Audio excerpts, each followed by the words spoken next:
वैभव लक्ष्मी व्रत कथा। एक बड़ा शहर था। इस शहर में लाखों लोग रहते थे। पहले के जमाने के लोग साथ साथ रहते और एक दूसरे के काम आते, पर नए जमाने के लोगों का स्वरूप ही अलग हो गया है। सब अपने अपने काम में रत रहते हैं, किसी को किसी की परवाह नहीं है। घर के सदस्यों को भी एक दूसरे की परवाह नहीं होती है। भजन कीर्तन भक्ति भाव दया माया परोपकार जैसे संस्कार कम हो गए हैं।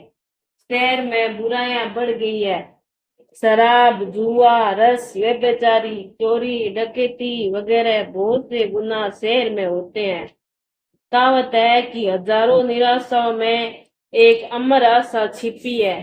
इसी तरह इतनी सारी बुराइयों के बावजूद शहर में कुछ अच्छे लोग भी रहते हैं। ऐसे अच्छे लोगों में शीला और उनके पति की गृहस्थी मानी जाती थी। शीला धार्मिक प्रकृति की और संतोषी थी। उनका पति भी विवेक और सुशील था। शीला और उनका पति ईमानदारी से जीते थे। वे किसी की बुराई न करते थे और प्रभु भजन में अच्छी तरह समय व्यतीत करते थे। उनकी गृहस्थी आदर्श गृहस्थी थी और शहर के लोग उनकी गृहस्थी की सराहना करते थे। शीला की गृहस्थी इसी तरह खुशी खुशी चल रही थी, पर कहा जाता है कि कर्म की गति न्यारी है, विधाता के लेख कोई नहीं समझ सकता। इंसान का नसीब पल भर में राजा को रंक बना देता है और रंक को राजा।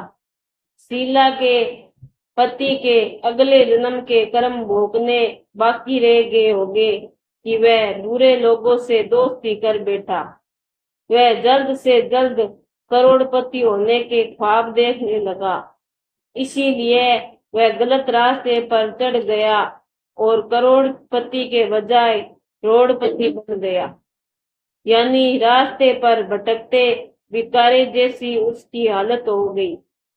शहर में शराब जुआ रस चरस गांजा वगैरह बंदियां फैली हुई थी। उसमें शीला का पति भी फंस गया। दोस्तों के साथ उसे भी शराब की आदत हो गई। जल्द से जल्द वह पैसे वाला बनने के लालच में दोस्तों के साथ रस जुआ भी खेलने लगा। इसी तरह बचाई हुई धनराशि पत्नी के गहने सब कुछ जुए में गंवा। इसी तरह एक वक्त ऐसा भी था कि वह सुशील पत्नी शीला के साथ मजे में रहता और प्रभु भजन में सुख शांति से वक्त व्यतीत करता। उसके बजाय घर में दरिद्रता और गई। सुख के खाने के बजाय 2 वक्त भोजन के लाले पड़ गए और शीला को पति की गालियां खाने का वक्त आ गया। शीला सुशील और संस्कारी स्त्री थी। उसको पति के बर्ताव से बहुत दुख हुआ, किंतु वह भगवान पर भरोसा कर कर बड़ा दिल रखकर दुख सहने लगी। कहा जाता है कि सुख के पीछे दुख और दुख के पीछे सुख आता है, इसीलिए दुख के बाद सुख आएगा। ऐसी श्रद्धा के साथ शीला प्रभु भक्ति में लीन रहने लगी। इसी तरह शीला ऐसे दुख सहते सहते प्रभु भक्ति में वक्त बिताने लगी। अचानक एक दिन दोपहर को उन द्वार पर किसी ने दस्तक दी। शीला सोच में पड़ गई, मुझ जैसे गरीब के घर इस वक्त कौन आया होगा। फिर भी द्वार पर आए हुए अतिथि का आदर करना चाहिए। ऐसे आर्य धर्म के संस्कार वाली शीला ने खड़े होकर द्वार खोला। देखा तो एक माझी खड़ी थी। वह बड़ी उम्र की लगती थी, किंतु उनके चेहरे पर अलौकिक तेज निखर रहा था। उनकी आंखों से मानो अमृत बह रहा था। उनका भय चेहरा करुणा और प्यार से छलकता था। उनको देखते ही शीला के मन में अपार शांति छा गई। वैसे शीला इस माझी को पहचानती न थी, फिर भी उनको देखकर शीला के रोम रोम में आनंद छा गया। शीला माझी को आदर के साथ घर में ले आई घर में बिठाने के लिए कुछ भी नहीं था। अतः शीला ने संकुचा कर एक फटी हुई चादर पर उनको बिठाया। माँ जी ने कहा, क्यों शीला, मुझे पहचाना नहीं? शीला ने संकोचा कर कहा, माँ, आपको देखते ही बहुत खुशी हो रही है, बहुत शांति हो रही है। ऐसा लगता है कि मैं बहुत दिनों से जिसे ढूंढ रही थी वह आप ही है, पर मैं आपको पहचान नहीं सकती। माँ जी ने हंस कर कहा, क्यों भूल गई? हर शुक्रवार को लक्ष्मी जी के मंदिर में भजन कीर्तन होता है, तब मैं भी वहां आती हूँ। वहां हर शुक्रवार शुक्रवार को हम मिलते हैं। पति गलत रास्ते पर चढ़ गया, तब से शीला बहुत दुखी हो गई और दुख के मारे वह लक्ष्मी जी के मंदिर भी नहीं जाती। बाहर के लोगों के साथ उसे नजर मिलाते भी शर्म लगती। उसने यादाश्त पर जोर दिया, पर माजी याद नहीं आ रहे। तभी माजी ने हंस कर कहा, तू लक्ष्मी जी के मंदिर में कितने मधुर भजन गाती है, अभी अभी तू दिखाई नहीं देती, इसीलिए मुझे वाह कि तू क्यों नहीं आती है, कहीं बीमार तो नहीं हो गई है ना? ऐसा सोचकर मैं तुझे मिलने चली आई। माजी के अति प्रेम भरे शब्दों से शीला का हृदय पिघल गया। उसकी आंखों में आंसू आ गए। माजी के सामने वह बिलक बिलक कर रोने लगी। ये देखकर माजी शीला के नजदीक सरके और उसकी सिसकती पीठ पर प्यार भरा हाथ फेर कर सांत्वना देने लगे। माजी ने कहा, बेटी, सुख और दुख तो धूप और छांव जैसे होते हैं। सुख के पीछे दुख आता है और दुख के पीछे सुख आता है। धैर्य रखो बेटी, और तुझे क्या परेशानी है? तेरे दुख की बात मुझे सुना, तेरा मन भी हल्का हो जाएगा और तेरे दुख का कोई उपाय भी मिल जाएगा। माजी की बात सुनकर शीला के मन में शांति मिली। उसने माजी को कहा, माँ, मेरी गृहस्थी में भरपूर सुख और खुशियां थी। मेरे पति भी खुशी थे। भगवान की कृपा से पैसे की बात में भी हम संतोष थे। हम शांति से गृहस्थी चलाते, ईश्वर भक्ति में अपना वक्त व्यतीत करते। याक हमारा भाग्य हमसे रूठ गया। मेरे पति को बुरी दोस्ती हो गई। बुरी दोस्ती की वजह से वह शराब, जुआ, रस, चरस, गांजा वगैरह खराब आदतों के शिकार हो गए। उन्होंने सब कुछ गंवा दिया और हम रास्ते के भिखारी जैसे बन गए। ये सुनकर माजी ने कहा, सुख के पीछे दुख और दुख के पीछे सुख आता रहता है। ऐसा भी कहा जाता है कि कर्म की गति न्यारी है।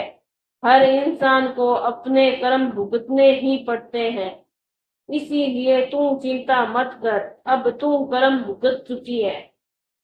अब तुम्हारे सुख के दिन अवश्य आएंगे। तू तो माँ लक्ष्मी जी की भक्त है, और माँ लक्ष्मी जी तो प्रेम और करुणा के अवतार है। वह अपने भक्तों पर हमेशा ममता रखती है। इसीलिए तू धैर्य रखकर माँ लक्ष्मी जी का व्रत कर, इससे सब कुछ ठीक हो जाएगा। माँ लक्ष्मी जी का व्रत करने की बात सुनकर शीला के चेहरे पर चमक आ गई। उसने पूछा, माँ, लक्ष्मी जी का व्रत कैसे किया जाता है, वह मुझे समझाइए। मैं ये व्रत अवश्य करूंगी। माँ जी ने कहा, बेटी, माँ लक्ष्मी जी का व्रत बहुत, उसे वर लक्ष्मी व्रत या वैभव लक्ष्मी व्रत कहा जाता है। ये व्रत यश प्राप्त कराता है। ऐसा कहकर माँ जी वैभव लक्ष्मी व्रत की विधि कहने लगी। बेटी, वैभव लक्ष्मी व्रत वैसे तो सीधा साधा व्रत है, किंतु कई लोग ये व्रत गलत तरीके से करते हैं, अतः उनका फल नहीं मिलता। कई लोग कहते हैं कि सोने के गहने की हल्दी कुमकुम से पूजा करो, बस व्रत हो गया, पर ऐसा नहीं है। कोई भी व्रत शास्त्रीय विधि पूर्वक करना चाहिए, तभी उसका फल मिलता है। सिर्फ सोने के गहने की पूजा करने से फल मिल जाता तो आज सभी लखपति बन गए होते। सच्ची बात यह है कि सोने के गहनों का विधि से पूजन करना चाहिए। व्रत की उद्यापन विधि भी शास्त्रीय विधि मुताबिक करनी चाहिए, तभी यह वैभव लक्ष्मी व्रत फल देता है। ये व्रत शुक्रवार को करना चाहिए। सुबह में स्नान करके स्वस्थ कपड़े पहनो और सारा दिन मन में जय माँ लक्ष्मी का रटन करते रहो। किसी की चुगली नहीं करनी चाहिए। शाम को पूर्व दिशा में मुंह रख सके इसी तरह आसन पर बैठ जाओ और सामने पाटा रखकर उसके ऊपर रुमाल रखो। रुमाल पर चावल का छोटा सा ढेर करो। उस ढेर पर पानी से भरा तांबे का कलश रखकर कलश पर एक कटोरी रखो। उस कटोरी में एक सोने का गहना रखो या चांदी का भी चलेगा। चांदी का न हो तो नगद रुपया भी चलेगा। बाद में घी का दीपक जलाकर धूप बत्ती सुलगा कर रखो।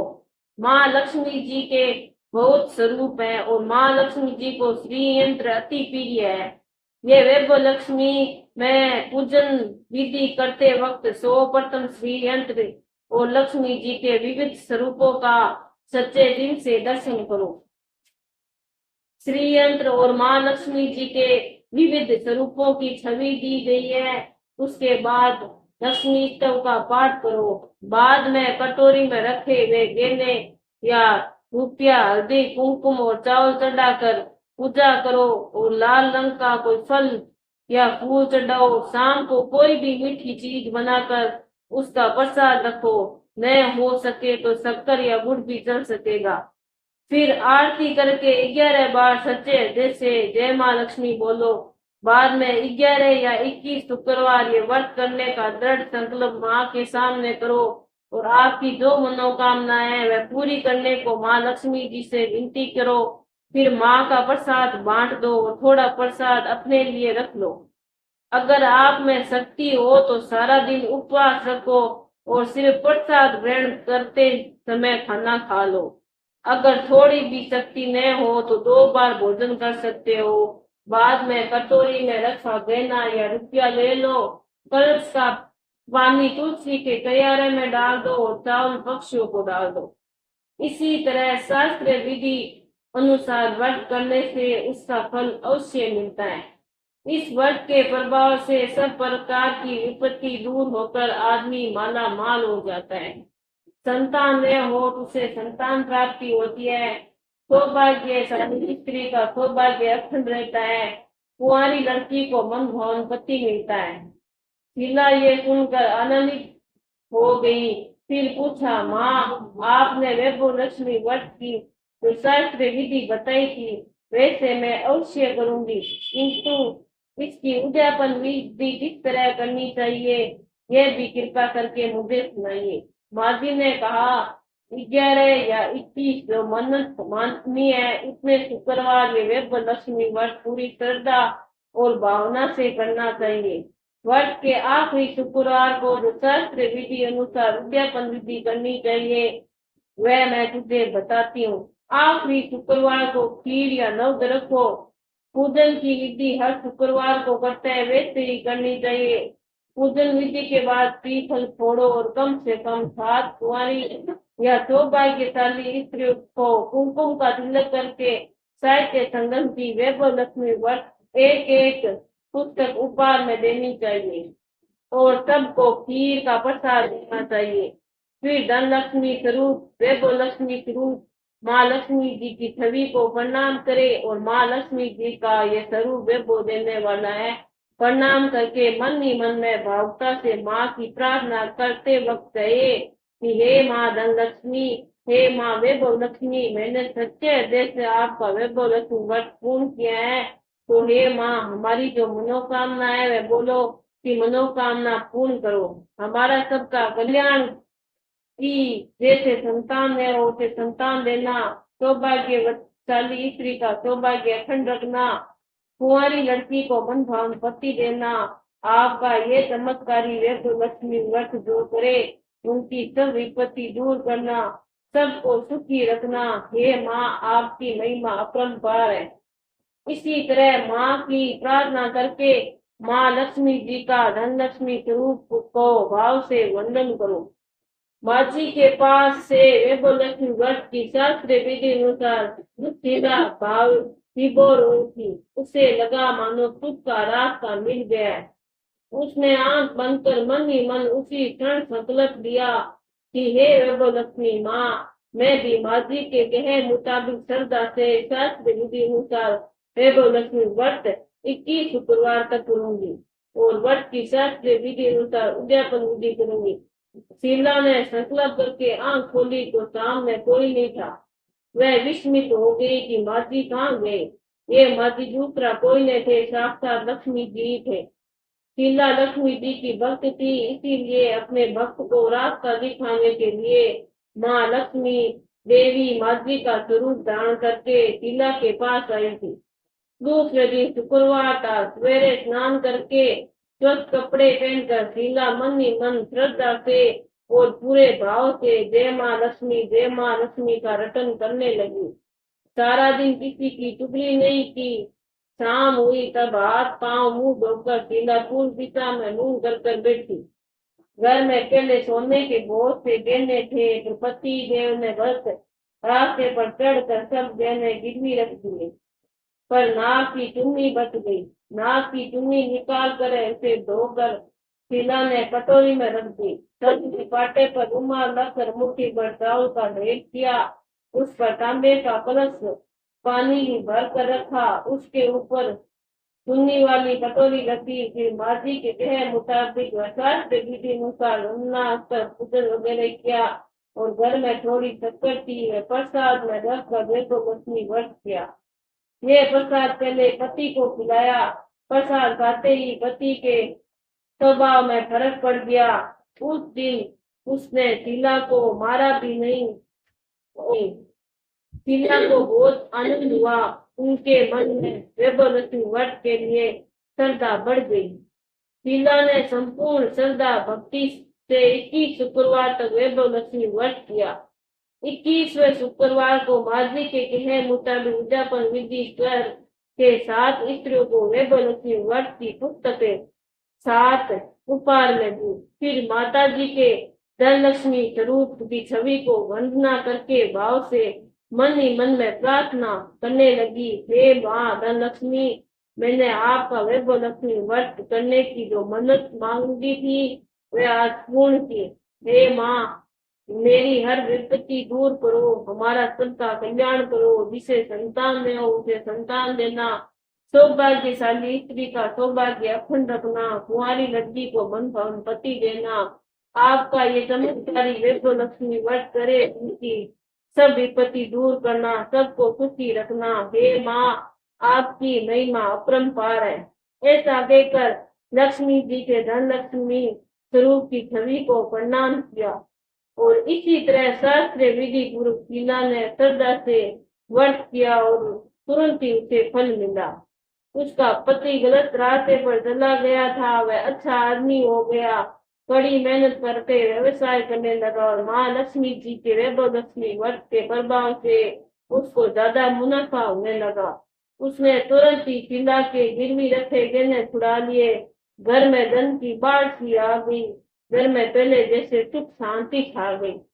वैभवलक्ष्मी व्रत का प्रभाव देखकर मोहल्ले की दूसरी स्त्रियां भी शास्त्र विधि पूर्वक भी लक्ष्मी व्रत करने लगी। हे माँ धन लक्ष्मी, आप जैसे शीला पर प्रसन्न हुई हैं, उसी तरह आपका व्रत करने वाले सब पर प्रसन्न होना, सबको सुख शांति देना। जय माँ धन लक्ष्मी, जय माँ वैभवलक्ष्मी।